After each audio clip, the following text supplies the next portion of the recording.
Yes. Yes,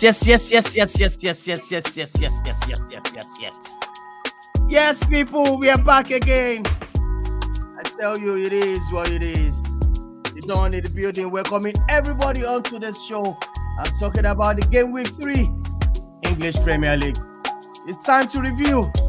I know I'm going to be loaded by all haters of Manchester United. We got to stop this. We got to talk about the game over the weekend. The kind of game that we played. Also, Arsenal drawing points. It is what it is. Please smash the like on the video if you are watching this for the first time. I want to warn Irates joining us on this show to be careful. The game was lost. I won somewhere around somewhere. We are going to talk about every talking point, the moment that we lost it. I tell you, I'm still fuming, but I got to do what I got to do tonight. Welcoming Bishop, all the way from Canada. Happy Labour's Day, people. Bishop, you're live. What's going on, bro? Happy Labour's Day is day to rest and refresh yourself and get ready for work more. So just we're going to be reviewing the Game Week 3. I'm also. I know I need to be ready to go. Let's have it. But it is what it is. It is what it is. We're going to talk about everything. It's good to be on the show, and we have much time today to deliberate and talk freely, and then we'll know how to forward. As a Man United fan, I think there's a way forward for us. We just have to navigate it through this hard time, challenging time, and we'll see where we go from there. Yeah, good to be on the show again. All right, correct. Please smash the like on the video for Bishop right there, people. Bishop is here with us. You can see the background. He's a Manchester United fan to the core, to the bone. Also, we are welcoming this great man also from Canada. Mark, are you ready for me? Actually, Mark is coming in as a Barcelona fan. He has something to say about Erik ten Hag. He told me I got something to say. But be careful, Mark. Just be careful what you are going to say tonight. Welcome. Good morning. It's Labor Day. Everyone is at home. We are recharging our batteries, getting ready to go tomorrow. We thank you very much for joining. For those of our friends and also our viewers, we are going to talk about the English Premier League, and there were matches all over Europe, and there was that one match that was that's the talking point, and I think that's what we are going to get into. Yeah. So you're welcome. All right, welcoming great man also. Mark is here with me all the way from Canada. I have this man, Irates. Be careful when you're coming on. Just be careful. I don't like that background. Changes. It's peppering my eyes. Welcoming Irates. It's Irates. You're welcome to the show. It was 3-0. I got to say what I got to say. It's good to be here. It's Labor Day. It's a day to rest, a day to refuel and get ready for another busy week. But it was match day 3, and it was the last fixture before the international break, September international. So it meant a lot to the teams to ensure that you're on a good run before the international break. There were lots of interesting results around or across Europe, but there's one that we need to talk about. And it's one thing to preview. I remember I said on Friday, I said we'll come and review on Monday.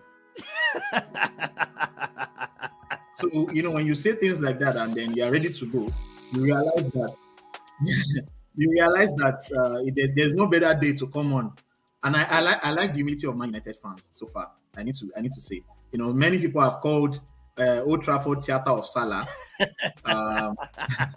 Some have called it Mo Trafford. So whatever you want, Salah owns Man United, Liverpool owns Old Trafford. So now it's an Anfield extension. I remember I said that on Friday. So Old Trafford belongs to us, and Man United belongs to Salah. But it's good to be here. Thank you for joining, and all of our viewers, thank you for listening as well. So, all right, welcoming Irates once again as a Liverpool fan. It's going to piss us today where we got it wrong, but it is what it is. We move. Let me welcome Jeffers. Jeffers, are you ready for me? Arsenal drop points, but I'm telling you, we collect Woto from Bishop. Bishop actually said it. You need a striker. Jeffers, you're welcome to the show. What's good? Hi guys, how's it going? Yes, I won't deny it really the striker. Actually, I wasn't even angry about the scoreline, but where Wow. I felt there were two key moments in the game, and I felt those were the moments that actually changed the whole outlook of the game. Because apart from that incident, I think the performance was okay from the Arsenal side. Brighton gave their all as well too, but I think they already had it in control. Apart from that particular key moment where, as usual, anyway, I'm not surprised. It's the Premier League. We know what Premier League refs can do, so let's not complain about that. I think we need to sit down with our midfield and ask what happened, whereby there was a lot of space in the middle for that pass to go through, which led to the equalizer. But in all, a fair game. I won't hold anybody. It's a marathon, not a sprint. So obviously, there are still 35 games to go.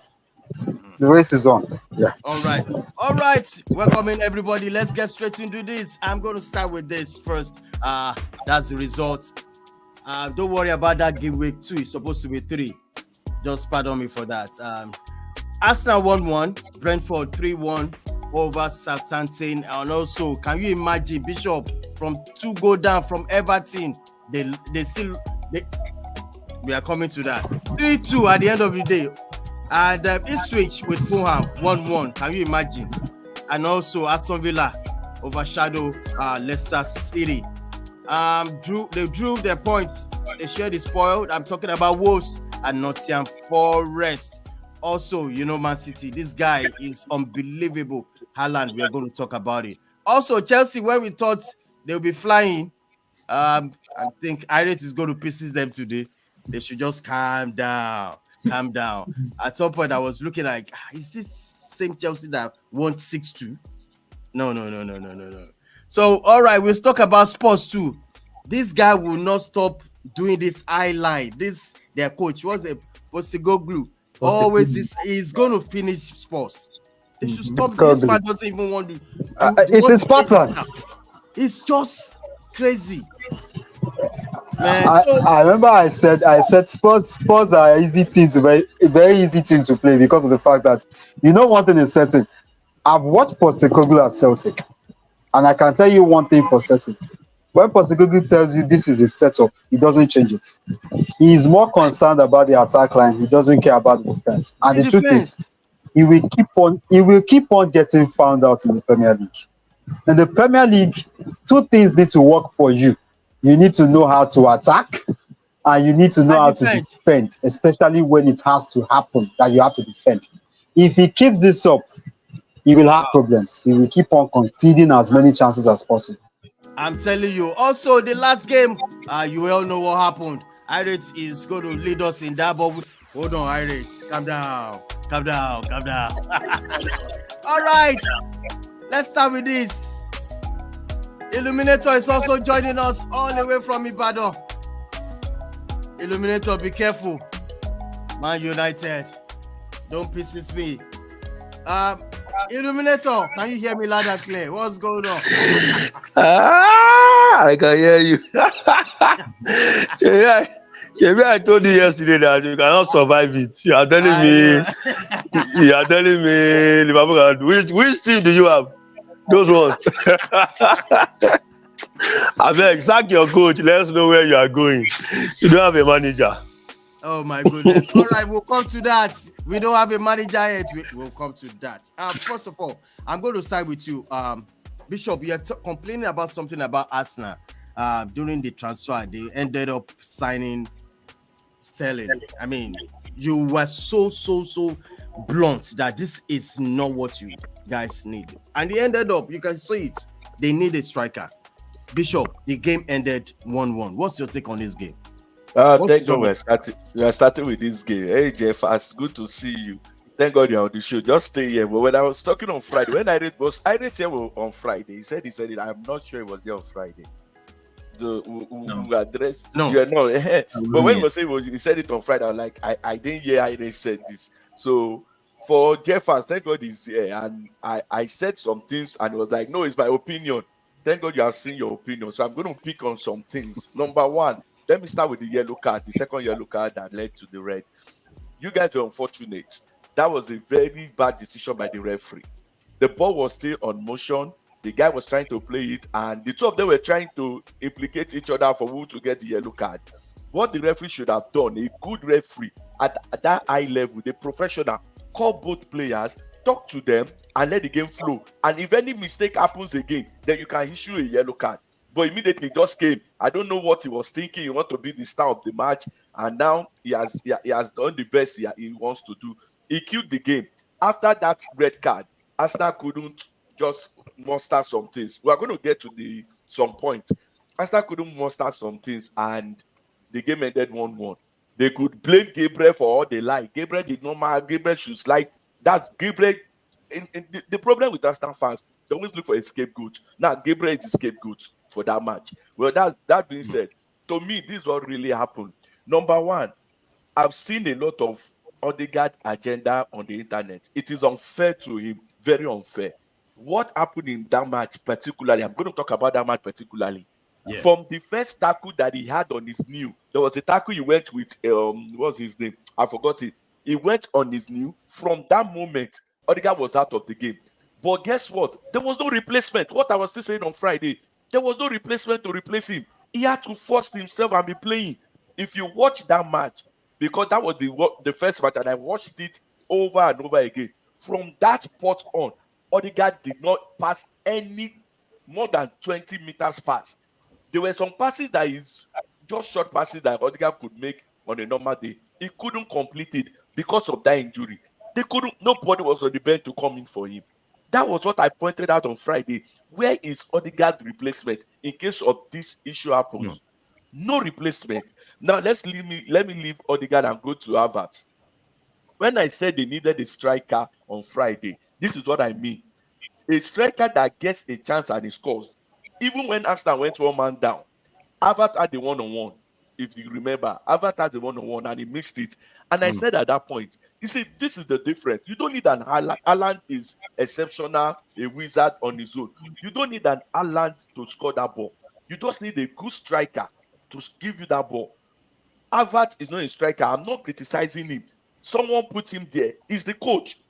Someone put Havertz there. Why didn't you get a striker? Why are you waiting to now use it as an excuse when everything is going south? That is because we didn't get a striker. When the red card happened, they fell apart. He shifted Saka to the left-hand side, or he now pushed Saka forward. There was a pass that Odegaard should have made to California. When they California knew. Yeah. How many miles past we get to California? No. There was a pass that Odegaard should have passed to him, and they blocked the ball. And people started shouting, "Hey, that's why he's not prolific." Because the guy was playing on injury. It's not his fault. He was playing on injury. What do you expect from him? So with that, I'm not blaming Odegaard because he's not the one that will sign his replacement. I'm not even blaming Rice because the referee made a mistake. All I'm saying is the management made a mistake. You brought in Sterling at the 9 minutes. Why? Now, this is the difference. When the Man City player talks of mentality, this is one of the mentality. Have you seen Man City go into the transfer window on deadline day? It's a question for Arsenal people to think. Have you seen Man City on the deadline day saying, "Hey, we need to send Sterling, 2 hours to go, 30 minutes to go"? Because this is a mentality thing. If Sterling has been in that team, Sterling would have been able to come into that match. Melino that you put on injury would have been there. You are signing player at the die point. You are fighting a title with a maniac, a Guardiola that doesn't take any pitch of salt with chances. And you cannot even sign your players at once. You don't know what you need. Before the transfer window started, they would say, "We know what to address. We know what to address." If the transfer window started, they didn't address it until the dying minute. Now the players were not available. There was no transfer that they made that were available on that day. Why? This is on the management. And that's why I said after the Sterling transfer, the Arsenal fans should be demanding for a sack. Sterling is not a signing that's brought any confidence or audacity to challenge for the title. So that being said, they just lost 2 points. Funny enough, they just lost 2 points. And Jefferson was saying, "Oh, nobody wins the league in match day 3." Guess what? In EPL, fighting against Man City, you don't lose this kind of point at home. Last season, you won a Brighton at home. Last season you lost to Aston Villa, so you are just balancing the point. Now you want Aston Villa, but you are drawing what you are dropping points where you did Points where you support. So you see, you will make up the margin with last season, and you see that you are still on the same point. No development, nothing.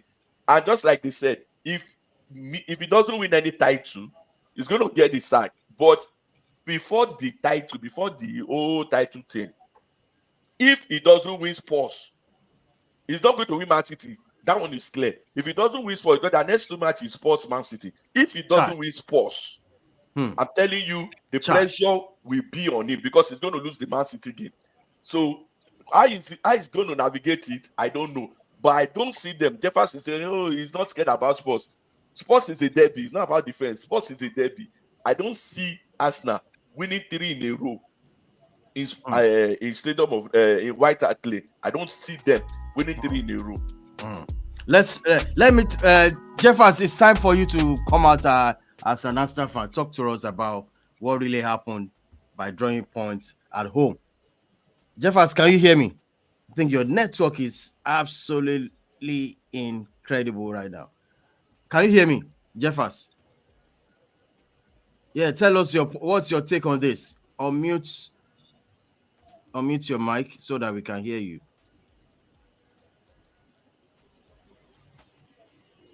Yeah, unmute your mic. Can you hear him? I can't hear him. No, can't hear him. Unmute your mic. I think your network. Unmute your mic. It's still muted. I think it's a network. Let me quickly talk. Okay, sorry. All right. Sorry, just to add one more thing. Jefferson said on Friday that nobody can challenge Man City apart from Arsenal. Now I think he knows Liverpool can challenge. Well, all right, Irate. Jump into it. Well, yeah, challenge. It's okay to challenge, but there's only one clear winner at the end of the day, and I've always said that even before the season started, and we are seeing it already. But the thing is, I disagree with Bishop on 2 things. Number one, you sign a player at deadline, even if it's at the last minute. That doesn't mean that the player cannot make an impact in your team. And for me, Sterling is not a bad signing.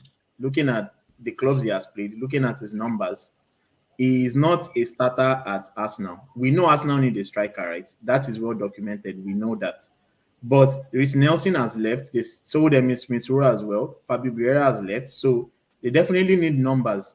If they have Jesus and Havertz up front, on the other side, they have Martinelli and Trossard, then Saka and Sterling can also rack it out on the right side. So I don't think it's a bad thing to have that squad depth. I don't see Sterling as a bad signing at all. He is a 29-year-old. He has the experience. He has been playing. He made his league debut at 17 at Liverpool. So this is a man that has all of the experience. He has won league titles and he has scored bundles of goals, double figures throughout Liverpool and Man City. So I really don't. He's not a player that they expect to bring in and just start coming into the starting 11. But in maybe Carabao Cup games, and of course there'll be rotation. They have Champions League and other games as well. There's so many games to play. I think he's one that can add quality to that attack. And the other thing I disagree with Bishop on is that yellow card decision. For me, according to the law, according to the rule book, that is a yellow card. This rule was implemented last season when they clearly sent it out to the clubs that if you kick the ball needlessly away, you'll get a yellow card. And it started from last season.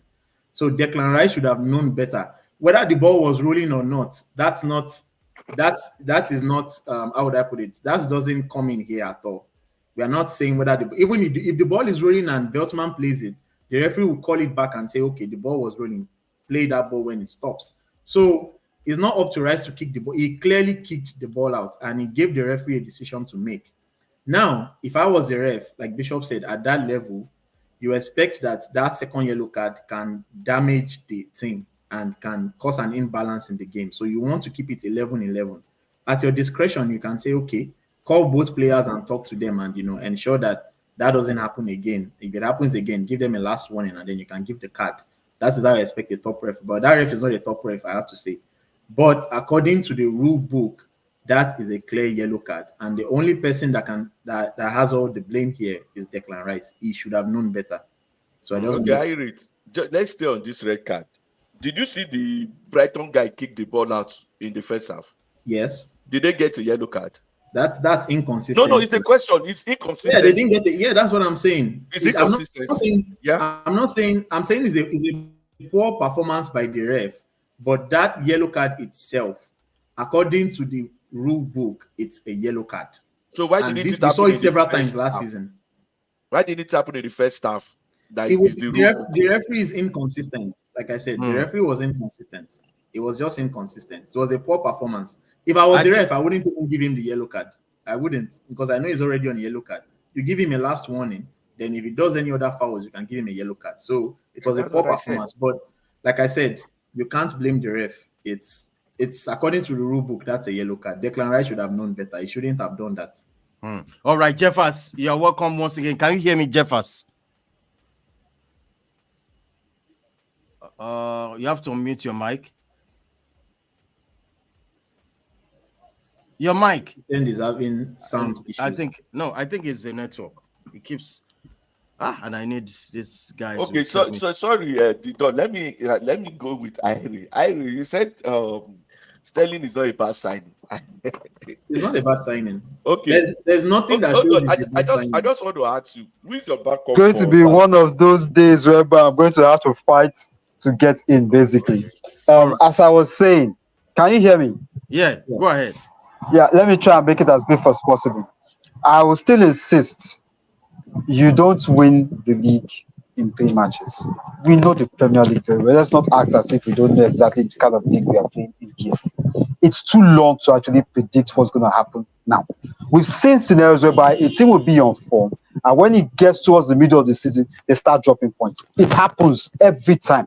I'm looking at the City side, and I'm also going to say it as well too. City is going to have challenges because right now, as we're talking, if anything happens to Haaland at the moment, there's no backup. There's no other attacker at the moment. There's no other striker for Man City. Oscar Bob is injured. He's going to be out for about 3 to 4 months. So definitely, they are going to have to take a game carefully, and there are going to be opponents that they will face that will give them a tough time. They have to go back to plan B. So to me, it's too early to actually predict that, okay, it's a one-way street. It never works like that in the Premier League. As for the game, I have no issues about. I personally was of the opinion that I think. Damn. Mark, do you agree? Is it a red card or is not a red card? Because you are dropping some points on the group chats now. Was it a red card? To be honest, I didn't see the game live, but I went back to see highlights, and I think I'll go the way of irate. If we want to follow the rule book, it is a red card. I mean, it's a yellow card because there was clearly infringement. But there is one thing as humans that referees do in games. When a player is on the yellow card and he has done something that merits another yellow, to keep the balance of the game, or because of the crowd atmosphere and the delicate nature of the game, you might decide to give him a strong oral warning, a strong verbal warning. And then if he does another one, it's clear for all to see. So that is the human part of the game. And that is what I think the referee should have done yesterday, but failed to do. So that's my take on it. All right, Jeffers. Oh, come on, Jeffers. Your network is so bad right now. And Jeffers said they don't win the league in game week 3. That is what I want to. Yeah. And the question I want to ask him: why are clubs saying right now that they want to sack their coach? Example, Everton. Why are they sacking their coach now? So why they say they want to? They should have given it and say, "Oh, nobody gets relegated in game week 3." Oh yeah, let's go now. Let's go that route now. Nobody gets relegated in game week 3. So why they say they want to sack him? If you are dealing with a team like Man City, game week 3 is too far. Even from game week 1, you have to be ready. You should have Liverpool fans. I mean, it's still a long way to go. Jeffers, at the end of the day, you have to be ready. Yeah. Drop points. Yeah, go ahead. Go ahead.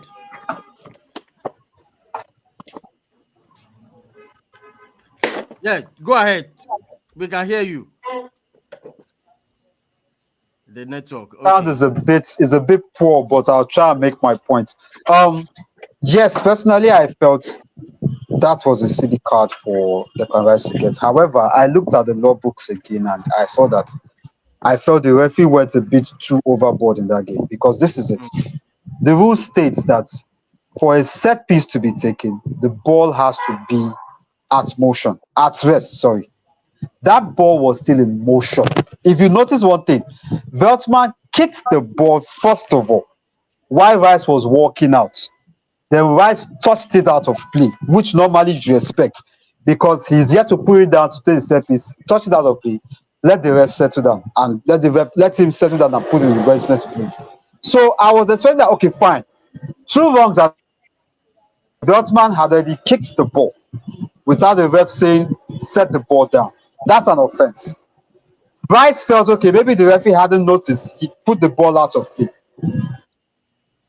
Have kicked the ball, but he felt referee's decision. Let the referee decide when he was. So it was. Chai. The thing is, the point Arsenal fans are trying to make, for me, I don't see it as a point, honestly. If you cannot help the referee to get ready, you are not the ref. It's not your job to help him to get ready. Teams take quick play. That's what Veltman wanted to do. Even if the ball was rolling, the ref will call it back. You don't have to help the ref. The ref does not need help from you. As far as the ref is concerned, Veltman tried to take a quick play to the player. I forgot the player who was in front of Veltman. He saw him, he rolled the ball, wanted to take it quickly, and Declan Rice kicked it out of play. Simple. That's what the ref saw. So whether it was rolling or not, the ref didn't see. So for me, that's why I said that doesn't even come into the picture. Rice is to blame here. He shouldn't have given the ref a decision to make. That's just my own point. That's it. I think we move on to the next one. Arsenal draw points. And the Arsenal people, they are all moving on to this one. The game ended 3-1. Do we need to say anything about this irate? This game is just What I have to say is really teams that came from relegation, from championship, they saw what happened last season. All the teams that got promoted got relegated. And some of them are so, I don't know, sometimes you have to be humble. You have to play according to what you have. And it's not Russell Martin trying to play what Vincent Kompany did last season. Trying to play open, attractive football against teams that spend millions, against teams that have been in the Premier League for several years, that are more established than you. Come on, he has to rethink. He has to go back to a defensive shape. He has to be compact. You cannot be open-ended like that and you won't survive in the Premier League. So, aside from Everton, who is doing a promo right now, the three teams that got promoted, three teams that got promoted might eventually get relegated. I remember I said that before the season started. They might get relegated. Looking at results, Leicester City also lost. And I think Ipswich were able to get their first point of the season. So they are struggling. I still believe Everton can, even with Sean Dyche, I believe Sean Dyche can still do something and keep them in the Premier League. But those three teams that got promoted, they need to adjust fast and real quick. It's 3 games already. You don't want to get into a relegation scrap. If you are in that, you only have yourself to blame. All right, moving on to this one. That's the same thing you've spoken about, irate. But Bishop, you are the one that I think you are the one that told me about it was Jeffers. But Bishop, Everton at some point were thinking they're going to win their first game of the season, but all of a sudden everything just collapsed. Where do they get it wrong from? Well, how do what happened? What's so in this match, I was actually watching this one with all the other matches. So for the Southampton game, Southampton is not that their defense was open-ended like that. They're trying to play. They're trying to pass the ball from the back to the front, and the 2 goals that happened was the first 2 goals was a mistake from the defenders. And now Arsenal fans are saying, you see why we sold Ramsdale? None of the goals was Ramsdale's fault. None of the goal. Raya wouldn't have saved any of the goal. So this was their action. The guy, I don't know what they are doing. It's just the pattern of play. And just like Harry said, they need to change their pattern of play. For Everton, they have been I was disappointed because this guy is a defensive tactics coach. So for him to concede 2 goals, they started scoring from 86 minutes. 86 minutes. That was when Bournemouth scored the first goal. 86 minutes. That was so, and they were jittering all around. These guys have the personnel in the defense. They have Mikolenko. They have Keane at the defense. They have Coleman. They have the defensive team to keep that Bournemouth side out. But just for a reason I don't know, one or two things. And I have to say this: Pickford has been a shambles. Like, Absolutely. there are some that Absolutely. is it the second Basket. or the third goal? I can't remember. I was like, what is he doing? Why is he running up and down the post? Like, he didn't even know where to position himself. He has been shambles. Against Tottenham, he made a mistake. This one also, he has made a mistake. He has been shambles like that. They need to fix things up. So just like I said, this coach is very, very, very, very experienced when it comes to fighting relegation. I don't mean experience when it comes to winning title. When it comes to fighting relegation, he's very, very experienced. He's good he will be the perfect person to take them out. I'm hearing David Moyes being quoted. Right now, the Premier League odd, the first Premier League manager to be sacked is number 1. He is leading the race at 2/1. It might be before the international break or after the international break, because I don't see things getting better for them. Their next match, unfortunately, is Aston Villa at Villa Park. For me, that's a loss already. I don't know how they will do it, but that's a loss already. After that, I don't think it will survive that match. I think Moyes will come back and we'll see where we go from there. All right. Thank you so much on that. Ipswich 1, Fulham 1. I rate. Ipswich surprised me anyway. They actually did. I thought Fulham were going to get the win. Yeah. But yeah, it's Ipswich really they battled hard for this draw on their home ground. It's a surprising result. I think for Fulham's part, it's just more of Fulham. I see them as a team that they are not able to lay down a style or a pattern of play. It's just as it comes. They always adjust or they always play according to what the opposition brings to them. We saw the same against Man United. Marco Silva needs to lay down a game plan. He has so many attacking options. Adama Traore, Emin Sisiro has joined Munoz, Iwobi, and these guys. He needs to lay down a good style of play that Fulham would be, would be playing in each game. Till today, we don't know. So it's a good point for Ipswich. Like I said, the first point they've had since they got promoted to the Premier League. And if they are going to remain here, they need to have this kind of scrappy wins. Don't worry, there are games that will come and you will try to get 3 points. But we are in game week 3. Try to get as many points as you can now. 1 point can matter at the end of the season. So yeah, I think it was, like I said, it's a good draw for them. Fulham needs to go back to the drawing board and see where they got it wrong. There needs to be a balance between attack and defense for Fulham, and I don't see that right now. All right, moving on to this one. Leicester City 1 and Aston Villa 2. Onana scored in that game. Yes, I think so. Yeah, Onana scored in that game. Jeffers. The guy what? Bishop, you want to say something? If only Man you have signed that guy. Signed this guy. I was on his case. Like, this guy is he should be in a top 4 club. Aston Villa is not using this guy as well as Man would have used him. I don't know why they not left this guy and got Ugata. I pray Ugata showed up for him because this guy was actually so that I can spoil his life. So that I can spoil his life. He went to where his life would be better. He's not dining with the devil. Don't spoil somebody's life. All right, Illuminator. Okay, let me call this one. Let me call this game. Can I go ahead? All right, go ahead. Okay. All right. I think Leicester. This one, I think Leicester didn't actually set up to get this game, and I think it went against them. Because one thing about Aston Villa is this: Aston Villa likes to depend on getting. Jeffers, is it MTN you they use or Airtel? Button on Onana to basically cross that bridge between defense and attack, and once again he delivered in his duty to actually do that. I think Leicester's major challenge in this game is this. I saw Abdul Fattah in that game. Perfect performance. He gave a very, very fantastic performance in that game. The same thing with Wilfred Ndidi. But my concern for Leicester City is the attack. This is 2024. It is not 2019. It's not 2020 or 2021. You do not put all your attacking hopes on Jamie Vardy. He's getting old. There are chances Vardy will get, and there are chances he will not get. What I expected them to do was at least get someone who also assist him in attack. Well, they did get a striker, but of all strikers, we all know if you are not looking for a striker to score, that is when you get Jordan Ayew. Ayew will not give you goals.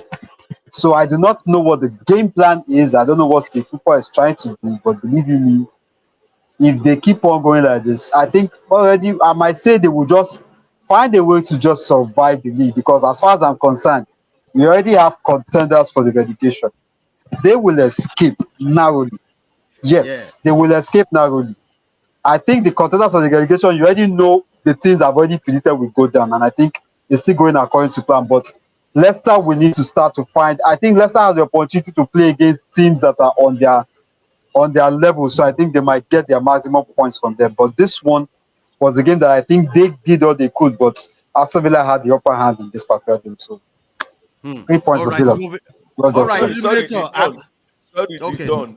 No, Jeffers, this is very ironic coming from you. You said Vardy. There's none of your striker that is better than Vardy right now. I'm saying it right now. There's none of your striker Do we? that is better than Well, Vardy. how many goals has Vardy scored this season? He's Let not us look at his last 30. He's better No, than Vardy let's right do a now. little It's not like analysis. he did I'm here. going to take. Calm There is none down, of your calm striker down, better than Vardy. calm down, calm down. Let us bring your stats. You're bringing stats. Let's bring stats. You're saying Vardy is better than my strikers currently. I'm not going to go too far. I have Havertz up front.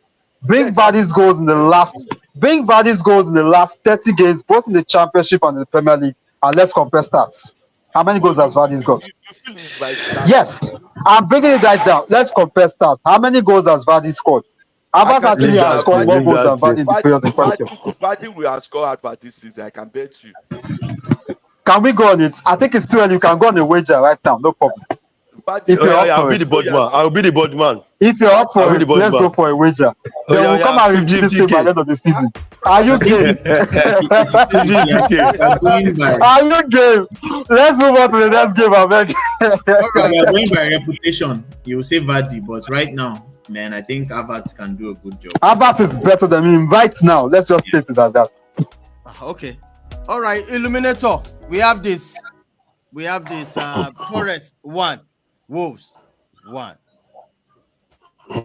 Equal game. Wolves went to the forest. The forest can overcome Wolves. Basic. Not too much talk. What a game. A game ended 1-1. But this one, we have to talk about this. Illuminator, I'm going to start with you. What are we going to do with this guy? Hold on. This guy is incredible. Patrick, You people are in soup. You people are in soup. 70 Premier League goals in 69 games. Definitely unstoppable. And just giving the golden boot. Except he's injured, he will always deliver. No, City has is a born goal scorer. It's not even because City has fantastic midfielders. Check him from Salzburg to Dortmund to even to Norway down to City. Is a goal monger. Basically, give him the ball in the box and we convert the chances. So you have to accept at this point that Haaland will keep scoring the goals, except he get injured. Except that he always banging the goals, and he's an X factor in that team. And Premier League team needs to be weary now. They need to be scared because City won 3 games without Rodri, without Foden, and they are playing this way. Not even in top gear for me. By the time everything comes on shore, I feel Guardiola will turn this league. He go mad past Farmers League, but then I think there's no way stopping Haaland. Just enjoy him. If you enjoy him, then you are good to go. He can create space. He knows. He has that instinct. He's a born goal scorer. There are some people that cannot be stopped. One of them is in Haaland. Chai. All right, moving on to one this. thing I want to point out about that game. West Ham United and Lopetegui, they didn't approach this game the right way. And why is this? Haaland is a striker that likes to feed on space. He loves space behind the defense. If you stay compact and you don't keep a high line, he won't have a space to run in behind you. That is Haaland. And if you notice in that game, the likes of Bernardo Silva, De Bruyne, they just kept pinging those passes through the defense, and Haaland is running onto it. So that is the way we saw against Inter Milan in that final. Yeah. Haaland couldn't. We saw against Real Madrid also, against Rudiger and was it Rudiger Militao also. So you have Rudiger. Yeah, don't give him space. Once you give him space, he has space, has power. Once he gets in front of you, that's it. So that is the way West Ham approach. I think they approached it the wrong way, and I think Lopetegui will learn from that going forward. You don't give Man City all of that space. Your best chance of winning them or getting a point is by staying compact and don't play a ridiculous eye line. If you do, you will get beaten. All right, Irate, I'm still going to stay with you. Look at this. We thought Chelsea were. These ones they've been calling Paso since how many years? I think it was a perfect week for Chelsea. They got all the results in 1 week. They got a win, they got a loss, and they got a draw in the space of 7 days. In 7 days, in 7 days. Conference League qualifiers. I've never even heard of that thing before. They lost it. Just to tell you that, forget that 6-2 was it was a flash in the pan when they won at Wolves and they all started announcing themselves like, oh, we have arrived, we have come, we have that, we have that. They've not arrived anywhere because that team still lacks a balance. And I told a Chelsea fan that we all know that, see, by the time you want to play Palmer as a 10, right? You can't play the likes of Liverpool, Arsenal, and City and play Cole Palmer as a 10 because they will run through that midfield. Caicedo and Enzo alone cannot do that work against the big team. They cannot just do it. So that team still needs a balance. Right now, they have so many players, like 2 or 3, to cover one position. But at the end of the day, where is the chemistry? Where is the cohesion? How do we see that this team is playing according to a plan that the coach has set? We don't see that right now. And that is what happened in the exercise. Yes, they got a couple of chances. Jackson could have won it at the end, but I think for me, Palace deserved a draw from this game. I don't think Chelsea deserves the win. And they still need to improve. Even though they have loads of attackers, they need to improve on their attacking. They are still not doing enough. They need to have patterns of play. They need to understand their game. The players need to understand each other. That has not happened yet. So we'll see. Maybe they have all these options, but having all these options at the end of the day doesn't guarantee that it will take you anywhere. So for me, what they are playing right now is Conference League standard. They are very good for that Conference League. Let them remain there. Okay, all right. Sorry, let me say something. Okay, go ahead, please. I'll go a different. We get time. I'll go a different route on this. I don't think Chelsea is far off. I don't think they are far off. And I don't think the Parma 10 did not work. If you go through that match, Chelsea missed a lot of goals. So they need to work on, number one, the finishing of Jackson. Mikel has called him out. I think the coach should work on that. Number two, Madueke for all his run missed like 2 chances, 2 great chances I can point out. Parma also missed some chances. And for me, the overall play was not the issue. Yeah, their defense is something to be worried about. But apart from that, their finishing, if they have converted all their chances, they would have killed that game off. And they wouldn't have gotten to this place. So they need to work on those slightly. But I don't think they are off. Yes, it might have happened like this. I'm not laughing at them. I'm really scared because I'm seeing some pieces coming together. So I'm really, really hoping Chelsea don't get it right for Man U's sake. If they get it right, Man U really, really down. But I'm telling you, Chelsea is not far off. They're just slightly off with just some finishing touches, and they'll be fine. You're saying that's because of that 6-2 game against Wolves? No, it's not because of the 6-2 game. I'm saying it because of the chances they missed. Yes. How do you improve upon those? Jackson is the same from last season, right? Madueke is inconsistent. Modric doesn't even know where he is. I'm not putting Modric. Modric is not part of the team. So at the end of the day, they brought in Sancho now. There is Sancho. Has been struggling. You have brought in a struggling player into a struggling team. How can Chelsea help Sancho? How can Sancho help Chelsea? So just like you said about Sterling, Sancho is not starting, and you know that Sancho is not starting. So that means who is starting? Neto is starting on that side. Yes, now. But Neto is better than Sancho, Hmm? right? But we all They know are all like Neto's that. And record. But we know yes, yes, Neto's injury but he's record. But fit. let's not go He's into fit that. now. He's fit now. Let him play.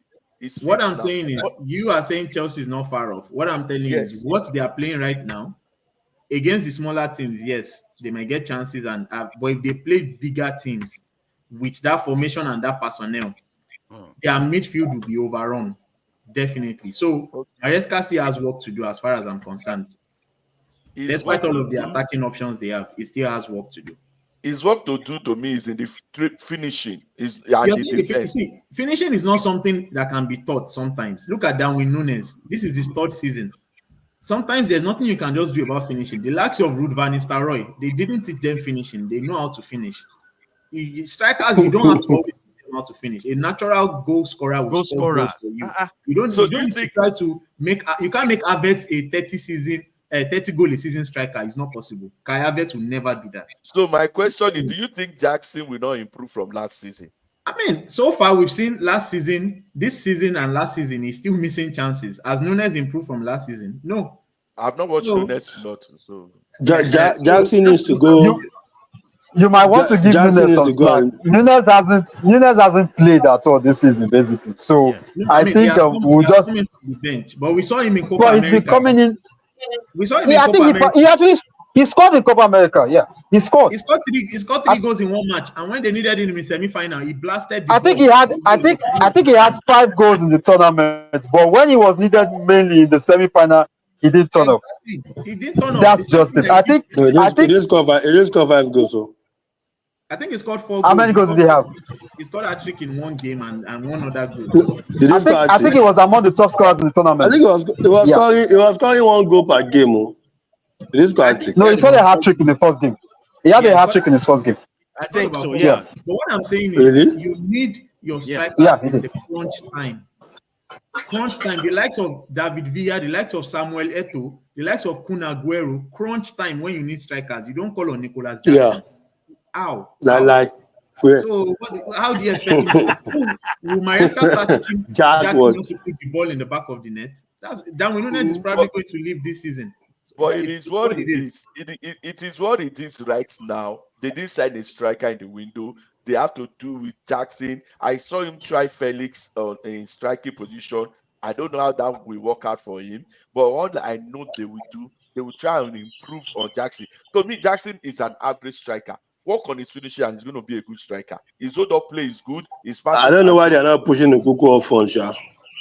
I don't Nkuku See, should be I'm their sorry. striker. I think I want to Nkuku na quickly. K9. I want to quickly chip one thing. I think, to be honest with you, it's going to be very, very hard for a striker, a pure 9, to come to Chelsea, because I'm looking at that setup and I'm looking at the pattern of Chelsea's game over the years.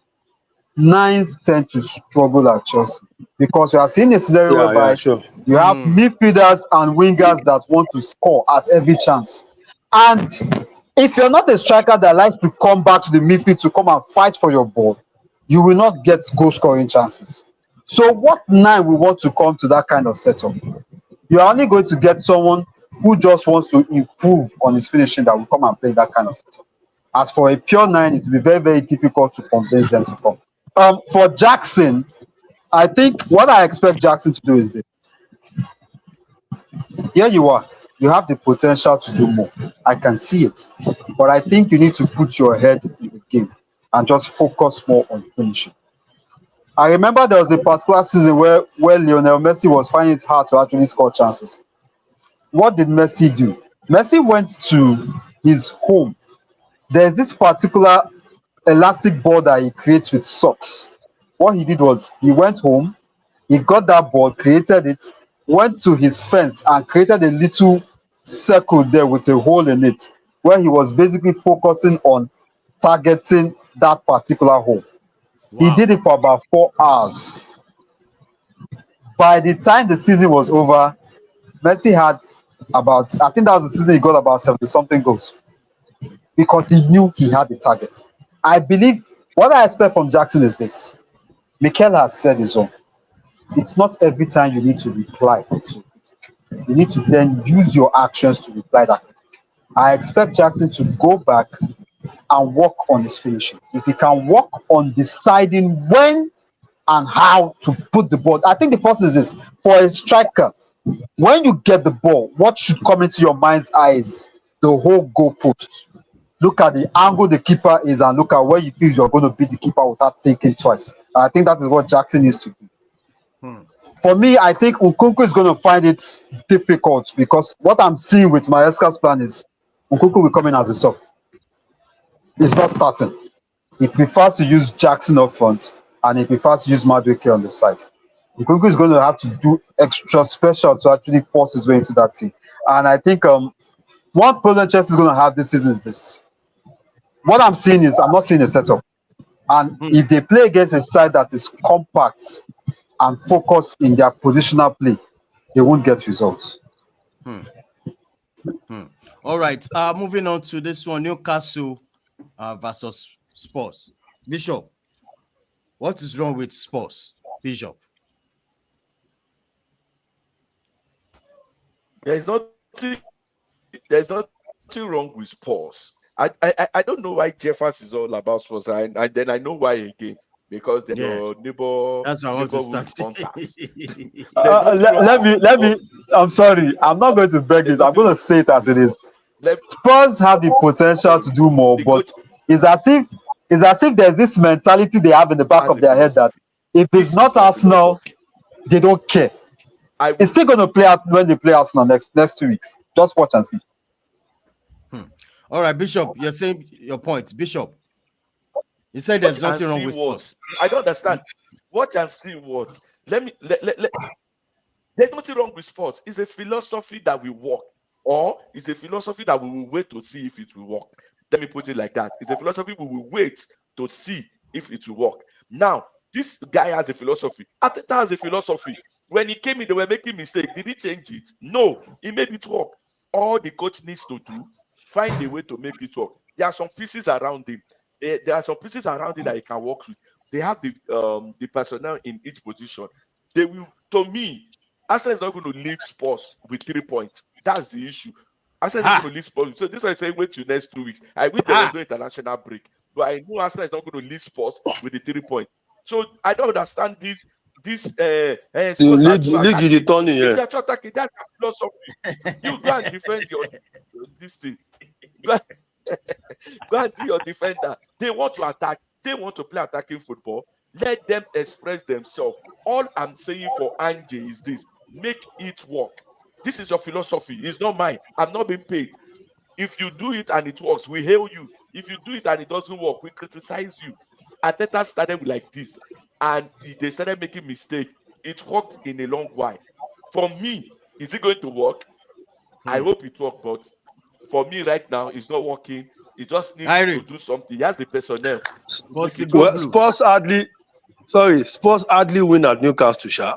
It's been a long run, so it's normal that they lose. They lost at this 4 games now. They've not won at Newcastle. So it's nothing new. It's nothing new. I think let me explain something to Bishop. Bishop, I'm not saying I have a problem with Ange's pattern. Ange's pattern actually is basically what modern day football is about. Attacking, basically. But my concern is not Ange. When I was saying that he's going to have difficulties, it's not him. In fact, I think he highlighted it last season after they played Man City. He said it's not about his philosophy. It's the mentality of the Spurs players. That is my focus. I am worried when I see Spurs play the way they play sometimes. I see what the coach is trying to set up. I see what his ideologies are. But my problem is, it's as if when those players get onto the pitch of play, there is a reset. They do not follow the coach's pattern. They want to play what they feel like they want to play. And it tends to expose them. The thing is this, when it comes to Newcastle, I expected better from Spurs. Because this is it. Last season, you got walloped 4-1 by this same Newcastle side. The previous season, they routed you in the space of 7 minutes. They had you down by 4. You ended up losing that game 6-1, if I'm right. I believe you've already had instances whereby you've known that this and this is what this Newcastle side are going to do. Why do you insist on playing that same pattern against Attack. this side when you know very well that they will actually get you every single time? I looked at that game very well, and I want to say clearly, Spurs did not have one person on Alexander Isak in that game.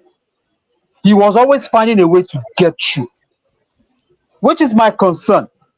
When you have a danger player, it's expected that you have, no matter what your setup is, you have a designated player who keeps his eye on that player 247.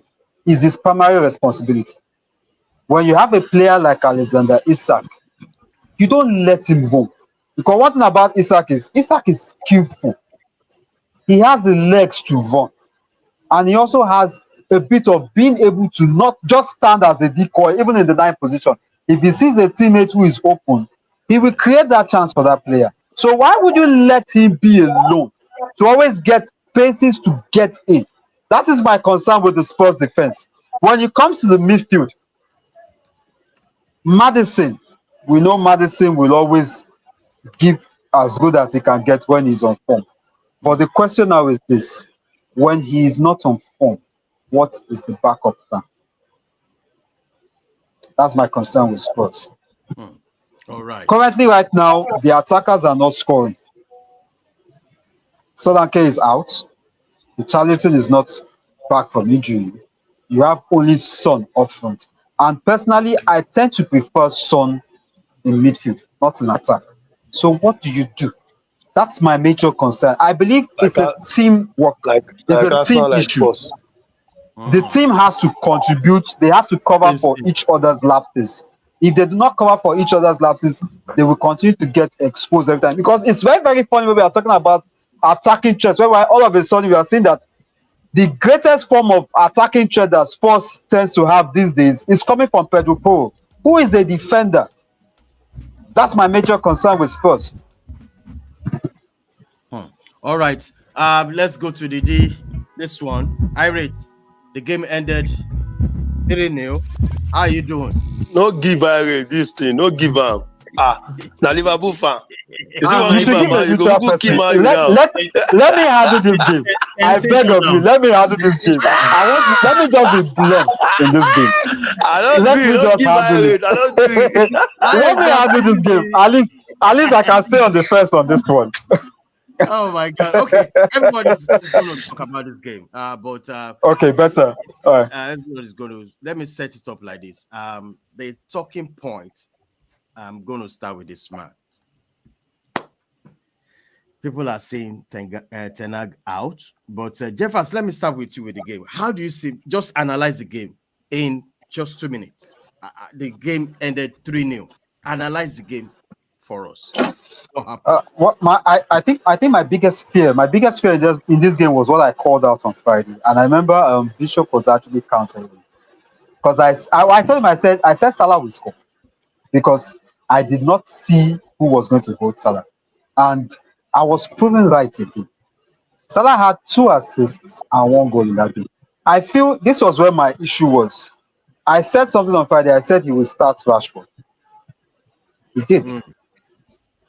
I didn't see anything wrong with Rashford's game yesterday. I think Rashford played his role to the best that he could. Because if you notice one thing, when Rashford decided to play from the flanks and pull out to Kirksey in the center of the attack, every single pull out to Kirksey was on point. It was on point. All were on target. All were on target. I feel where Ten Hag missed this game was this. I watched the first game against Fulham. You started Ahmad. I could see the attacking threat Ahmad was creating in the final third. The second game, you started Ahmad again too. Ahmad had a goal. You already have something that works. Why change it? You started Garnacho yesterday. I didn't see any contribution Garnacho gave to that game, in all honesty. The 23 minutes Ahmad came in, he had Let's more impact on that back. flank than Garnacho had while he was on the pitch. That is one. Two, when it comes to Casemiro, I like Casemiro. He's a rugged player. He knows what he can do best. But I think this is the point whereby we need to say it. Casemiro should not be left alone in that midfield. because of two things: age and the speed is no longer there. You need someone to cover up. Normally, we will say it's Maino, but Yeah. uncharacteristically, yesterday was one of those games that Maino will want to look back and say, okay, you were going to have a bad day at the office. It has come, it has gone. Let us brush up and move on from it. It was not his day at the office. He was caught out a lot of times, and I think it played to United's challenges. I was telling a friend of mine who is a United fan yesterday, I said, look, it's going to take United about 3 to 5 years to get this team in order because there are a lot of issues. I'm being honest with you. There are a lot of issues that need to be solved. Jose Mourinho talked about it, but Fragnick talked about it. 3 to 5 years We are is seeing long ago. No. I'm afraid it's going to be that way because this is my concern. Fine, Ten Hag is trying to bring in players to try and cover, but the thing is this: let us be realistic here. If you take out the United 11, look at the bench. What do you have there? That's another issue. You need to create a backup plan for every single position, and you have about 4 to 5 positions that are yet to be filled up. For Onana, I'm going to just round up in Onana's case. Onana, personally, I've always said this thing with Onana. I have no problems with Onana. My only concern with Onana is this. Onana needs to work on his positioning. You see, Diaz's second goal, I personally felt he would have done better if he had positioned himself well. Salah's goal as well too. If he had positioned himself well, he would have stopped that ball. Onana needs to understand the fact that, look, you are the last man in defense. As a goalie, you control that defense line. If you do not speak out to your defenders, you will only end up exposing yourself to the firing line. Onana has got to work on his positioning and he has got to work on manning his defense line. He is not doing it. And my problem is, even the reserve goalkeeper too, I cannot put my trust in him because even in the national team, he doesn't start. So what do you do? All right. What does United do at this point? Let me talk to Bishop. Bishop, the two mistakes came from this man. And all of a sudden, we just collapsed. What's your take on this game with the mistakes of this one? Because the wife came out. The wife came out this morning, putting this. What's the picture? His trophies cabinet. His trophies cabinet. Yeah. No, but see, it's funny for Jeffers because this like what the Bible says, like you will not remove the wood in your eye. You come and remove the dust in another person's eye. You can analyze the wood in my eye right now is very, very short. Do not bring your own into it. It is very short on my own end of the side. Not you. The only thing I agree with you on your take on Onana, fine. Everything you said about Onana, I've said it before. So let's take that one out. That one you are spot on. I'll go to the midfield. Casemiro, yes, age has caught up with him. The speed of the Premiership has left him. He needs a cover in Manu. And yesterday he had a bad game. You said those ones. I agree. Manu has a bad game. He didn't cover for Casemiro. But for me, I don't think both of them should be starting. That's what I feel. I don't think both of them should be starting. That's why I said, if we have an Onana, I mean the Onana of Everton, not the goalkeeper. If we have an Onana and that Ugati, the same thing I said about Arsenal, the Irish was telling me it doesn't matter. How can you bring in a signing at the 9 minute? If Ugati had been signed one weekend, I would have been ready for this match. This is what we are saying. Put Ugati and Onana together. Let me see how this Sobolaj or Gravenberch run that midfield. Bishop, one more thing. I think the problem with United is I do not know what the board are trying to do, but I think he will hold the board responsible for this one. United has been cutting Ugati for over 2 months. Thank you. Why is it that United's board likes to go and make signings at the dying minutes? It happened last season. It's happened again this season. Why do they like to delay until it's too late to get signings? You And had that's the already put major your eyes signing. out on this guy, and that's the major signing. It's a major concern. I think the boys should hold themselves sometimes for most of the slack that Ten Hag is getting. If you give this guy his players on time, you let him blend the players so that they can actually start up, so you know exactly. You use preseason to assess what you need to assess. You're bringing a player late. You're making the job difficult for the coach. In all honesty, that's just my point there. Yeah. So That I hold on, Hey, Irene. Irene, I've said calm this down. about I said this about the Arugbo lady. Sterling transfer, and Irene was like, "No, it's going to still make a difference." I said, "No. If you have a player that you are cutting, pay this money. These players are not pepper or rice. These are human beings. If you need him, go for him. Pay the money, get him, and get out. Simple. okay. Now you're bringing. Now the guy has missed this match. You've lost scandalously, and now everybody's shouting, putting pressure on you, something you might have avoided. That being said, the match as a whole, I didn't watch it live, and replay is when you will see some highlights that is not supposed to be. So, just like he said, I'm not going to go back on what Jefferson said. Onana is right. Manu had one of the worst game of his Man United career. Casemiro is off the distance, but I'm going to go to Ahmad.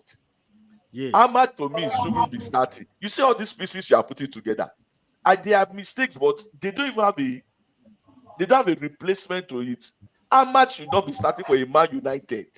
I don't know how you see it, but those guys should not be starting right now.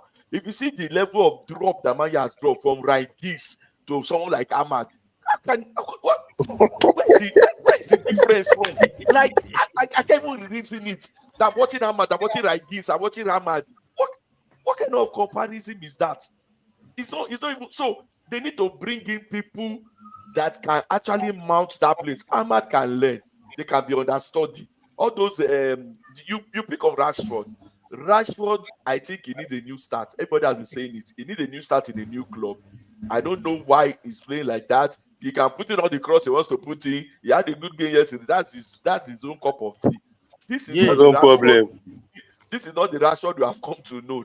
Let him go to a new club and get a new start. For the manager, I said it before the start of the season that it's not going to last. It's not going to get up to December. Try. But this is something about Ten Hag. This is why I said You it said was. December. I put him at November actually, This is why and I this still is why I'm stand. saying, I still and this is stand why to I be said corrected. this is why I said he will be sacked in before December, and he's still making the same mistake. Number one, he came out after the match and he said, apart from Man City, Man You're talking United. about trophies. That thing they vex me. I No, swear. I'm coming at these are the things Because Shema and Lori. these Is are the things delusional. that I It's said. absolutely These are the things I delusional. said why he should be sacked. He doesn't know how to talk. He doesn't know how to talk. You came and said he was arguing with a journalist that after Man City, Man United has been the most successful club. And I'm like, really? Really? That's one aside. Number two, he looked at Casemiro. He don't want to say, oh, Casemiro had a bad game. He said, no, Casemiro has won trophy. He's experienced. He has been playing all this on his life. And I don't understand where that one is going for. Then number three, I said it on Friday. Rashford shouldn't be starting for Man U again. I don't know who they're going to put there. Rashford needs to learn from the bench now. He's not developing. This is the years that people actually activate their monster form. But Rashford has been activating his 30s form. And he has not been playing anything. He has been off form. He has been off everything. I think it's that time he sits down. And the reason why Garnacho did not influence the game yesterday was because Garnacho was played out of position. So I'm not blaming him. He was played out of position. Zeki also lose some goals, but normally I don't expect anything from that kind of striker. I wish Odlund was not injured. For Ten Hag, he has going into December. Ten Hag has a window. His two priorities. The main defender is signed. Euro is out. Odlund is. If the two of them comes back, we are believing they will come back after the next, not this one, after the next international break. If they come back and integrate into the team very well, we'll see where we go from there. But for now, the ideal thing is that it should still be sacked. That's all. Wow. Irate. The game ended 3-0. And his Slot is doing like this. You see? Yeah, he slaughtered Man United, so Slot needs to do that. But the thing is, talk to me. Talk to me. Before we even talk about this image, I want to touch on what they said about what Bishop and Jeffers said about what's his name again, Ugarte. Ugarte. And I can tell you they've been talking to Ugarte since Copa America. Why didn't they bring him in? PSR, simple. Because they had to offload McTominay before they can bring in Ugarte. So if the McTominay deal didn't happen, Ugarte won't be coming to Man United. So that is one. Number two is Manchester United board. They need to ask themselves some very serious questions. How serious are they? These new owners, are they serious about making Man United go back to those glory days? The club that we know that Man United has been the one that we used to beat Liverpool. Yeah, something like that. You know, that club that you had Nani, you had Giggs, you had Tevez, you had Ronaldo, you had all of these guys, Roy Keane in midfield. Yeah. Where West Brown, Vidic, are they serious about going back? Because if they are really serious about it, this man, there's no way this man is starting this season as Man United coach. No way. After he had the worst season, Man United had the worst season in their Premier League history ever. And this man remained there as the coach, -8 and lots of chances. We're already -4 now. The amount of chances Man United gave away last season was relegation standard. Honestly, there is no reason. I don't see how. I was so surprised to hear that he has signed a new contract. I'm like, this is a clear sign that these owners don't know what they are doing. Now, that is the owners. For the manager himself, there is no reason why Rashford should be starting, talk less of playing 90 minutes. Rashford has not been himself since last season, and it was obvious. Jeff was talking about a couple of crosses. You can put in a couple of crosses. That's okay, but that is not Rashford. The Rashford we know will take on players. There was a moment in the second half, yes, he had a one-on-one with Konate. I remember Gary Neville calling that out. Rashford saw Konate and turned back. Go back! And he was booed by the fans, and they booed him all through to the end of that game. When he substituted Garnacho, everybody was expecting him to substitute Rashford. Why is Rashford? If Rashford is not an English player, he will no longer be a Man United. I'm telling you, if he's not an English player, he won't be there. That is number two. Number three is, who is in charge of making these signings? You have the profile of Rasmus Højlund, who is a young striker, 20 or 21. And then you are bringing in another unproven young striker in Joshua Zirkzee. When you had choices like Osimhen and Ivan Toney that can come in.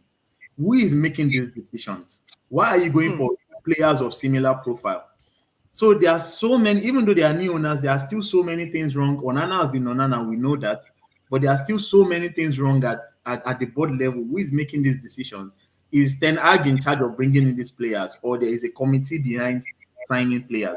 So for me, Man United, though they signed Euro and all of these guys, for me, that important position was not filled out because they didn't score. I think they scored 40-something goals last season. A whole Man United. That's very low for a big team. Add more firepower. You didn't. You brought in Zirkzee. Zirkzee scored, I think, 15 goals in Bologna last season. So you're expecting to come to the Premier League and start pulling up trees. That's not going to happen. So many poor decisions by the management, another poor decision by the coach, and he's here defending himself talking about trophies. That's just delusional. Absolutely. I don't even know what he meant by after Man City, they have won the most trophies. That statement does not make any sense at any level at all. And you can see that reporter had to grill him so many times and tell him. The reporter brought out facts.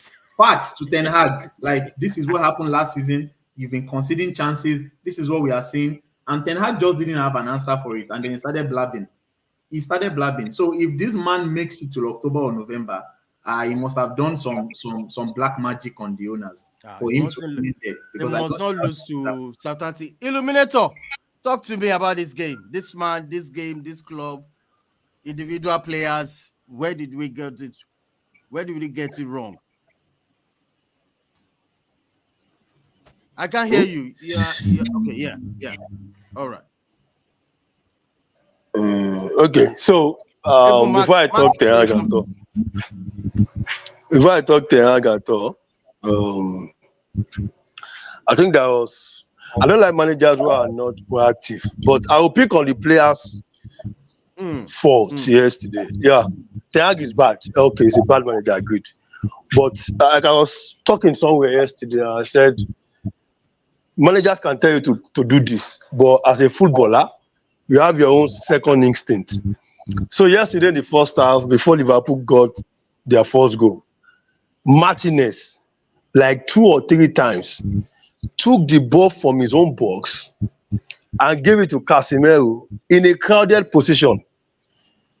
I want to pass. I'm a central defender. I'm seeing the pitch more than you, and I'm looking at Gavin Batch and Soboslai on Casemiro, and I'm still giving him that same pass. He did that twice, or if not 3 times. United escaped before Casemiro now did that. So it was something that has been occurring in the second half. Martinez did the same. I was pointing it out from where we were watching yesterday. Like, you want to beat from the back, we agree. But if I'm telling you as a manager to beat from the back, you should open your eyes and know that your player is crowded. You don't have to. So what happens if your player is crowded? You choose the next option. But no, they want to force it. So in there, I'm picking. It's not just Casemiro. The passes from Martinez to Casemiro was faulty. Casemiro's also faulty in his play. In fact, for a while, I've always been saying the United needs to take him out. Is maybe for age, it doesn't fit the Premier League pace. Now, the second thing was if Ten is talking about building from the back and you need a midfielder who will progress with the ball, why is it Casemiro that should be the man playing as a deep lying role? Why is he not Mino? Casemiro should be the cut man, the man who does a dirty job. Mino is a good baller more than Casemiro. He should be the man taking the ball to distribute if you are playing from the back. Casemiro, all from his career, is not that a good distributor from the back, but Casemiro was the one taking the ball. I lost him there. I lost him there. Let me just quickly chip in. I think you see, one thing about managers and one thing I love about Mourinho is this. Mourinho has this image and this presence that he brings to his press conferences that you know that yes, is Jose talking, and whatever Jose says is fact. I don't see it in Ten Hag. I remember last season. I do not see it. I'm honest. I remember last season. There was it not the game against? I'm trying to remember the game that United, against Crystal Palace, where the journalists were telling Ten Hag that your team was exposed with every single instance. Crystal Palace had over 11 shots on goal. It's never happened. Your team is being exposed, like on an average, you are facing over 10 shots. Your goalkeeper, your defense, your goalie is facing over 10 shots on average per game. What would Ten Hag say? Ten Hag was saying, I do not know where you see your start, but as far as I'm concerned, the team played fantastically well. Excuse me, I am watching this match. I do not see the fantastic in what your team is playing. You are constantly exposing yourself for pressure. We watched United under Ferguson. I can tell you one thing. If Ferguson was in charge of this United, they're not born Liverpool where to come out for convene. It never happens. It doesn't. But United has a pattern. Yeah, it happened before. It's happening right now. It's happening now. As in, now Liverpool find it confident to come to our last season when they played a draw at Old Trafford. It was because Liverpool somehow were missing chances. United had, I think United had only 3 chances in that game and they scored 2. That was it. What I know United for is this. United are known for wing play. It has always been the pattern of United. You operate from the flanks. You have a dirty man in midfield, the likes of Roy Keane, the likes of Juan Sebastian Veron. Those ones are there. The likes of Nemanja Matic. Those ones are there to Scholes. They are there to boot anything that comes to the midfield back to the attack line. You have attackers who are there to just do one thing and one thing only: escort that ball into the net. The majority of the dirty job is done from the flanks. Do I look at United now as a team that can operate from the flanks? I don't. And that is one thing that is making anything that wants to play United look at it like, okay, fine. These guys are known for wing play. They are no longer using it. So what do? We just find a fullback who can run the full flanks and just keep him there on either side. Then we concentrate on putting the ball in the midfield. Hmm. That's it. That's it. And when you send someone who can take in true passes up from the top into that defense line, he will always find a way to get it. Honestly, Ten Hag, I don't know how he's going to do it, but Ten Hag just has about 3 weeks to find a way to sort this issue out. If not, when it's done. when they start calling for his head, there's no excuse. He will be exposed for it. All right, thank you so much, Mark. You made mention about something yesterday that Ten Hag should walk out. Is that what you said yesterday to me, Mark? Yeah, I was saying that. Let me put on my camera. Yes, I said yesterday during the watch along that Yes. It's getting messier by the day. We've seen this story, this script play out last season, and every United fan, an average United fan, is coming to terms with the fact that Eric Ter Hag is perhaps not made for the English Premier League, or that the job at Manchester United is too big enough for him to handle. And with every passing game, it's becoming evident that the man like ideas to take the team forward. Yeah, the board has not been helping, that is true, but he has really not helped himself by the kind of responses he gives at the interviews and the kind of substitution, transformation he tries to make. And so I said yesterday that if I were him, I would do the honorable thing. I'll just go to the board and tell them that this thing is getting messier by the day, and I'm going to throw into towel. Now, the only favor I'll do is that I am not going to charge any fee according to the terms of my contract. Just give me a small payout so that they will go and restructure and probably put in the guy they've wanted all along, Van Nistelrooy, and let them continue from there. Because, yeah, it's just 3 matches in. There are 35 games to go. The season ends in May or June. But if this kind of result starts to happen, where any club can come, even all the smaller teams, Bournemouth, Burnley, they come and they start taking points at Old Trafford, then it's not going to sit down well, and they are going to call for his head. So before it goes from frying pan to fire, it is better that he just quits jejely and then let another person take over. That's what I would do if I were him. All right, Irate, I think at this point, Liverpool. Okay, yeah, I want to tell you, can we say Liverpool in title race now, because you guys are playing so well. You are playing so well. Look at the way you ran all over us. You play the same way clubs always set up your team. That's a good one. Can we say Liverpool in title race? I think it's too early to say that. For me, Slots 9 points. 9 points. 9 points. 9 points. No goals conceded. No goals.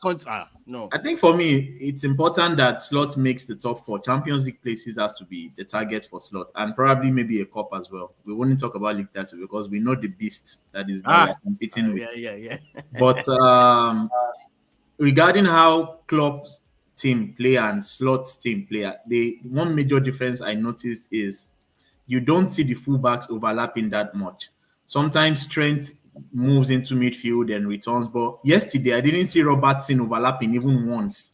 Even make a cross or anything. So what it does is more of a 4-2-3-1 that turns into a 4-2-4. And the 4 attackers up front. So Bosley will join Jota in the middle. He wants the 2 wingers pinning down your fullbacks, Diaz and Salah, on both ends, making sure that your fullbacks are not able to get into the other half of the pitch. While having 2, which is McAllister and Gravenberch. And I have to give a shout out to Gravenberch. Gravenberch, fantastic game. When we're coming into the season, every Liverpool fan concern was who is going to play DMF. We know we have Endo. Endo on his day can be good, but we need a younger person that can do a very good job. I wanted to sign Zubimendi, and the only reason was because he's very good on the ball. He's not the most physical player, honestly. Zubimendi is just a 4 that is good on the ball. So he decided to use Gravenberch in this position. Gravenberch was in and out last season, and then he has surprised many by the way he has been, the kind of performances he has been putting in so far in these 3 games. It's not just his defensive quality, which he showed several times yesterday. It's the way he receives the ball, the way he pushes the team forward in transition, the passing accuracy, the range of passing. For me, I know a lot of people said, "Oh, Salah Diaz had the numbers," but my man of the match yesterday was Gravenberch. He didn't give Maino, Casemiro, and Bruno Fernandes Bruno a Fernandes. sniff in that midfield. No, Absolutely. he didn't give them a chance at all to do anything. I'm talking about Casemiro. People are saying, "No, Casemiro." Why is no one blaming Kobe Maino for the third goal? It was as first for the third goal, right? McAllister took the ball from him, and then Liverpool scored from that. So, for me, this game was won and lost in the midfield. And Slot, yes, he is doing a lot right now. But then we still have to talk about squad depth. We know we brought in Chiesa at the end of the window, but we have one injury at the back from problems. If Konate gets injured, we only have Konsa and Gomez, and Konsa. Gomez has been playing more Calamity. fullbacks here. So we are an injury away from disaster. But right now, it's good. We are enjoying. A lot of people are saying, "Oh, Liverpool are the only team in the top 5 leagues not to sign any player." And I kept saying this thing that I am not concerned at all about Liverpool. If we didn't even sign Kate, I have zero concerns because Klopp left a very good squad in place. And from what I saw in preseason, and Slot has had more control. Now in games, we have more possession, and then we have numbers at the back.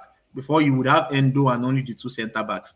Now, most of the time, if Bradley is playing, you have all the 4 defenders staying at the back, sitting in front of them. So there is a balance between the attack and the defense. Like I said, it goes between a 4-2-3-1 to a 4-2-4 in transition, attacking and defensive phase. So he's doing a lot well. We are yet to concede. We are playing really well, but it's a long way to go. We still have 35 games. But for me, top 4 and a trophy, and I think it will be a very good start for Ancelotti at Liverpool. Igberaga FC. Yeah, a quick one. Let me just drop a quick one here. I remember when Ten Hag was asked what his targets are this season. He said the target is to win the title. Well, in the Premier League, we always have one saying: you want to win the title, your maximum number is 5. You cannot lose 5 games. Anything more than 5 games, you are out of it. This is 3 games into the season. You've dropped 2. You have Man City home and away. You are still going to Anfield to play Liverpool. You are still going to play Arsenal. You are still going to play. Okay, anyway, let's count Aston Villa out. Aston Villa, United in their bad day will beat Aston Villa. That's how bad Aston Villa are when it comes to United. You're going to Spurs. You're going to Newcastle. I begin to wonder. The truth is this: Ten Hag didn't have his game plan for the season set, and it's showing, seriously. I do not know how he's going to survive it, but the truth is this: his next 3 games will determine a whole lot. In the next 3 games, you don't get positive 9 points in all 3 of them. I'm sorry. I guess we will say the mailman already has your post in the mail. It's going to be delivered just for you to sign it. That's all. All right, thank you guys. People like the Don should be called out because when last season ended, I said they should sack this guy. The Don were like, "No, which manager?" No, he keeps saying Ten Hag should stay. I don't think any weakness. He was happy with every signing. I was only supporting. I personally felt winning the FA Cup final was just a smoke screen. The guy was bad last season. It was a smoke screen. I felt you give them the FA Cup title that you won and just walk away. Simple. Van Gaal did the same. Van Gaal gave them FA Cup and walked away. What you should have done? And he left. He walked away. Like they were the one encouraging him to stay. We are only supporting our club. Yes. So, Jeffers, you said the next 3 games. I'm not giving you the next 3 games. The next 3 games is simple. He's playing Southampton. He's playing Barnsley in the FA Cup. And he's playing Crystal Palace. He's going to win the 3. Then you feel like he has. You see that Palace game. Just take that Palace game out because I saw Palace against United last season. I fear for what they will do to United. Fine, they might have lost Olise. They might have lost Olise, yes. You are saying it's 4 weeks. Yes, I'm looking at United. United is the kind of team right now that will give you 2 good performances and you think everything is all right with the world. Then the next game we go back to factory respect. Their next game is against Southampton. And they are going to win that. The Southampton is everybody. Southampton is everybody's easy beat. Right? That's like Someone told me, he said, you don't need to sell Ramsdale. I said, that is the reason why we had to sell Ramsdale. We will talk about Southampton's case later. This is the thing. Ramsdale is a fantastic keeper, but this is it. For a goalie, you need to focus with all 90 minutes. Ramsdale tends to lose focus for at least 5 minutes in the game. He is playful in nature. He just zones out, and whenever he zones out, that is exact. It's just like how we describe Joseph Yobo. Joseph Yobo will give you 89 minutes of perfect defending, but the 1 minute he loses concentration, you're exposed. That is the same thing with Ramsdale.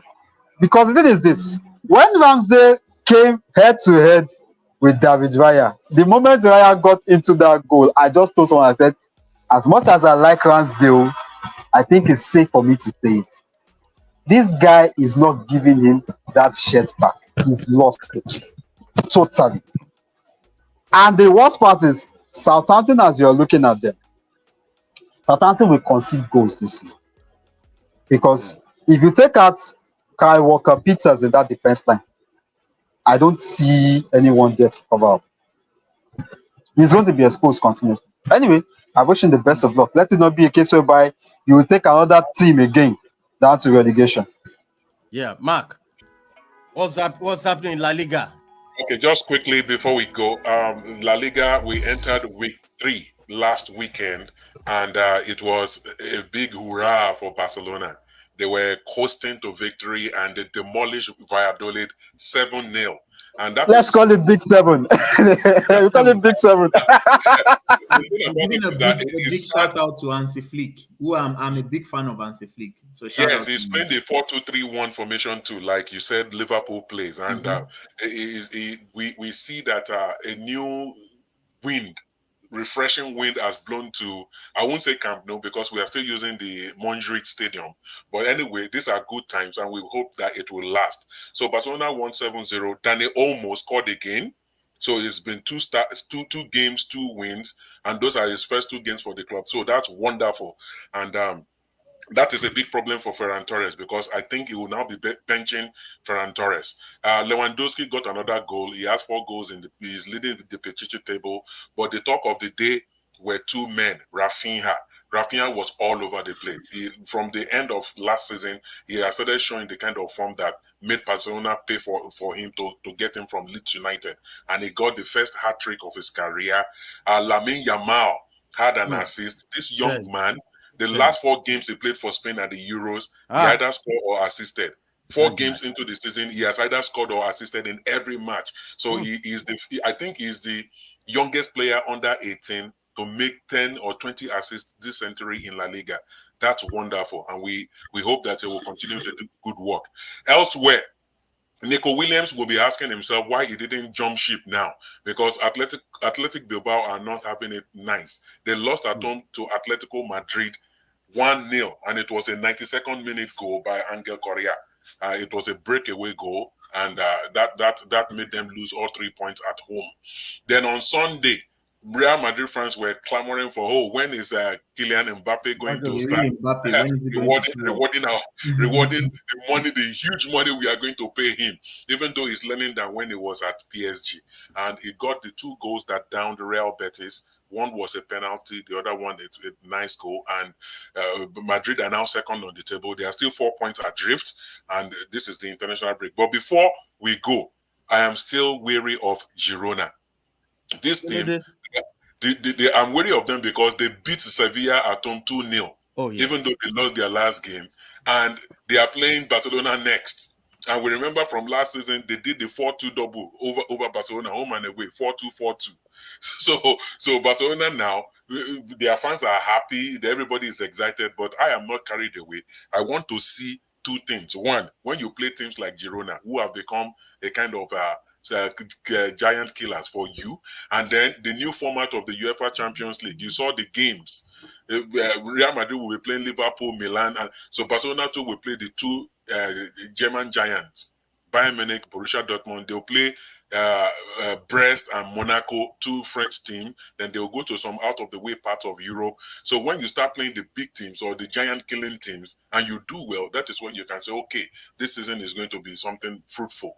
But until then, I won't let my head get in the clouds. I'm still trying to stay cautious. Everything about La Liga for that weekend. A quick one. Sorry, I think I know why Madrid went to get Mbappe.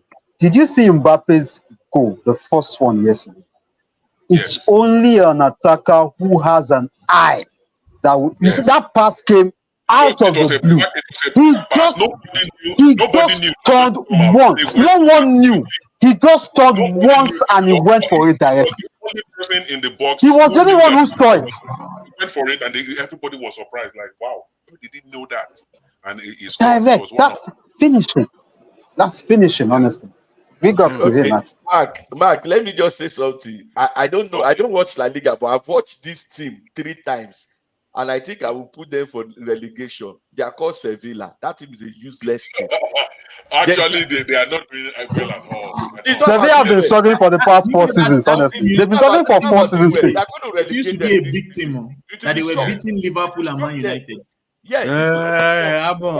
Sevilla has been struggling, yeah. Like, do you know? The day that I knew they were a very stupid team was the day I saw their last game, not the Girona game. The last game they played. The last one they played before Girona. When they play goalless. They play goalless against Espanyol. Did you see the lineup? Did you see the lineup? They have Nacho. Yes. They have Ejuke. They have Luke from Cameroon. Lukebakio, They have Sabi Lokonga. Yes. From Arsenal. When I saw their lineup, I said they will relegate these people. These people are relegated.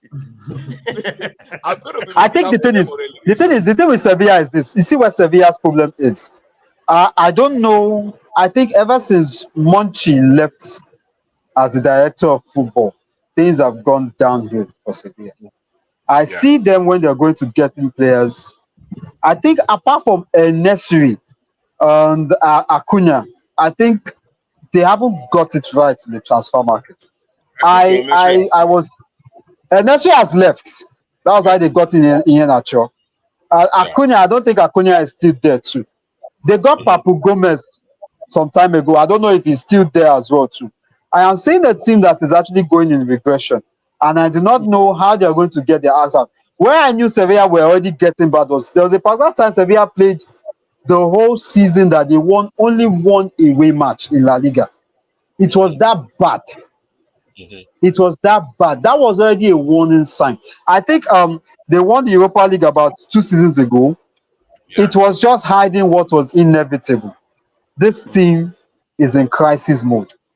I would just suggest that whoever is in charge should actually take his time to look at what he has for now and start discussing with the management on how we are going to move this thing forward. Because if they don't, it's going to be funny whereby Sevilla that is normally challenging against the top sides will now be challenging Leganes and Valladolid for relegation slot. It's going to be very, very bad, honestly. All right, guys, we got to go. We've spent a lot of time. I love this. Aritz, thank you so much. At least we have international break. We can breathe. You can breathe now until you come to Anfield. Come to Anfield for the return leg. Yeah. I don't think we have breathed during the international break. We have a crisis over here in Nigeria whereby the NFF signs a coach. The NFF signs a coach without negotiating with him, and less than 5 hours later, the coach tells you he's not taking the job again. It shows how confused we are in this case. I don't understand what is going on. So we still don't have a coach. Actually, we are using a Guavon for the 2 games. We're using a Guavon for the 2 games. Honestly, we're not serious as a country, I swear. In Nigeria, elephants can fly, so I'm not surprised. And when it comes to NFF, those people, they are endowed with the ability to do nonsense. They can do the most nonsensical thing. So when I read it, I was just laughing. I was drinking coffee and laughing. I was like, they have come again. You know the sad part about the NFF? What I was hearing some reports somewhere that said that the coach Labadia said he's not taking the job because he said some NFF officials were putting pressure on him to bribe them for the job. And it's not the first person to mention it. Remember, late Sven-Göran Eriksson also said the same thing. It's very sad when you have a federation whereby the officials are only concerned about their own selfish interests and how much gets into their pockets than doing the right thing. It's very, very sad for Nigerian football, I'll be honest with you. When Brian Robson came to Nigeria, remember Brian Robson, not Bobby Robson, Brian Robson. They wanted to take him as coach. I think that was in the late 90s, early 2000s. They came, they were telling him that he should give them £20,000 so that they will give him the job because he's an Englishman. They wanted him. You are qualified. You are the one we want to do. But give us £20,000. They are telling a white man that. So I am not surprised anymore. They can do anything. Hey guys, I gotta go. Ire, thank you so much. One love. Thank you, Didon, for having me. All right, Jeffers, take it easy. One love. I'm gonna be calm, no problem. All right, good night, everyone. All right, Mark, thank you so much. Hey, to Canada. All right, one love. Yeah. Bishop, respect. Take care, Yes. One love, bro. All right, guys, please smash the like on the video, subscribe to our channel, and when we come back for the same thing again, I want to say big shout out to everybody that have joined us on this show. This is how we do it, and this is how we're going to wrap up tonight. Bye for now.